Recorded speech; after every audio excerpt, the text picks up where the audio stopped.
G'day everyone, and welcome to Reliance Australia.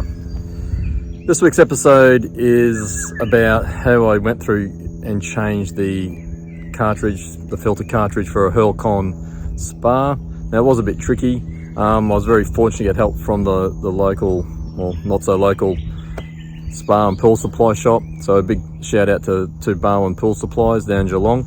They were able to help me through over the phone because I couldn't actually get it undone, because like most things on this channel, haven't done it before, so it was a little bit tricky. But anyway, let's get into it.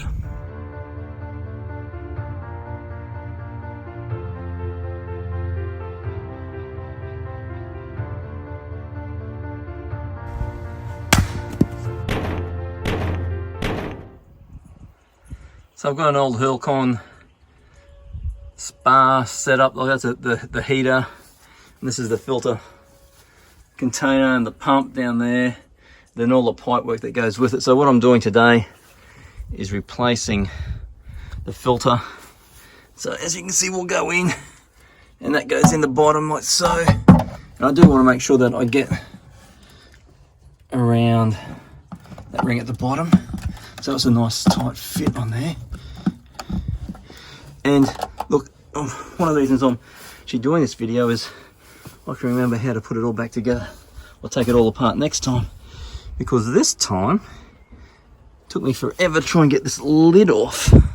So obviously we don't want grass on that. It's a little bit hard doing this one-handed too. So then this lid goes in.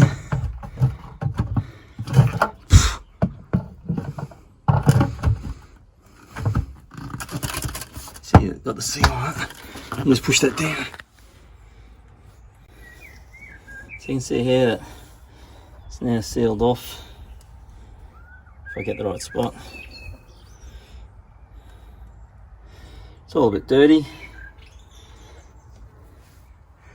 So the next part is this lock ring.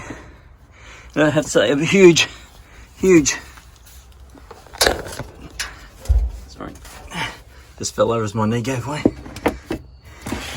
I'll put this on, and as I was saying, huge shout out to the Barwon Pool Supply store down there in Geelong.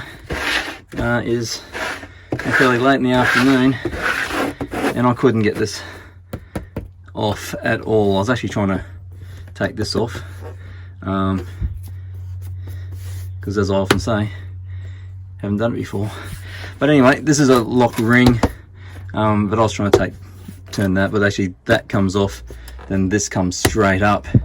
But like, they're more than happy to give me a hand over the phone. And look, I don't get down there that often to get parts from them, but that's where I do get my parts. So that was really kind of them to help me out, because once they did, a whole lot of frustration went away. It came off pretty easily once they gave me the tips on how to get that little thing off. So what I now need to do is put my pressure gauge back in there, because that is actually pressurized, and then I've got a little wing nut that goes in there, which is like a water relief tap. You can take it off and you can see the water flowing out, but also I've taken out this bung down the bottom as well, so I need to replace that. You might ask, why did I take that out?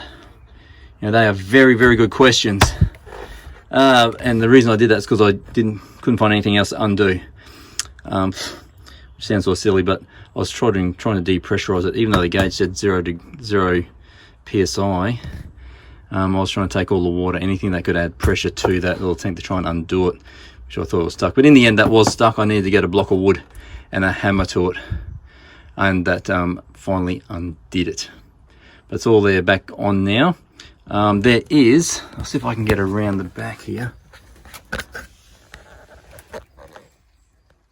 You see this little tab here, so that'll lock into place at some point, so I don't over tighten that locking ring. So that's all good. So apparently I don't need to actually do this lock ring up that tight, which I thought I probably would have had to do. Yeah, because it was on pretty tight, so I was figuring I would have had to do that up tight again, but it said no, just tighten that up till it's it clicks into place, and then just that should all seal itself down. Whew, let's see how that goes. So there we go, it's all back together. That little drain plug at the bottom is back in and nice and tight. I've got the pressure gauge back on, and you'll notice that the gauge is actually facing out so you can see it easily. Now that might sound like a logical thing, but when you pull out a gauge and you try to screw it back in, sometimes depending on where the thread catches and starts to actually grab and screw in, like I know the first 3,000 times I've just put this back in, it was pointing the other way or off to the side, which wasn't easily seen. So I just had to keep trying until I got the thread in the right spot. So it's now facing out. May not have been 3,000, maybe 2,900 or something. Just felt like a friggin' long time. But anyway, it's all good, back on, facing the right direction. There you go, another job is done. Now look, once I got the good advice from the shop, it didn't actually take that long to do. One of the tips that they did give me though was to not try and lift it. So if you remember back to the start of the video, I was saying I was trying to get the lid off as opposed to undoing the locking ring. But the problem with trying to get that lid off, sometimes what people do, they actually lift it up and down trying to shake it loose. I may have been one of those people. And unfortunately, the problem with doing that is that you can crack the pipework. And yes, I did crack the pipework.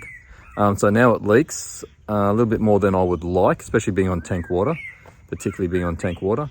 It's not good to be having any water being wasted at all. But I have tried to fix that on several occasions, unsuccessfully, so I'm still working on that before calling the plumber to come in and actually probably have the pipes replaced. But there you go. If you enjoyed that, please give us a big thumbs up. If you haven't already, please subscribe, as it does help the channel grow within all the YouTube world.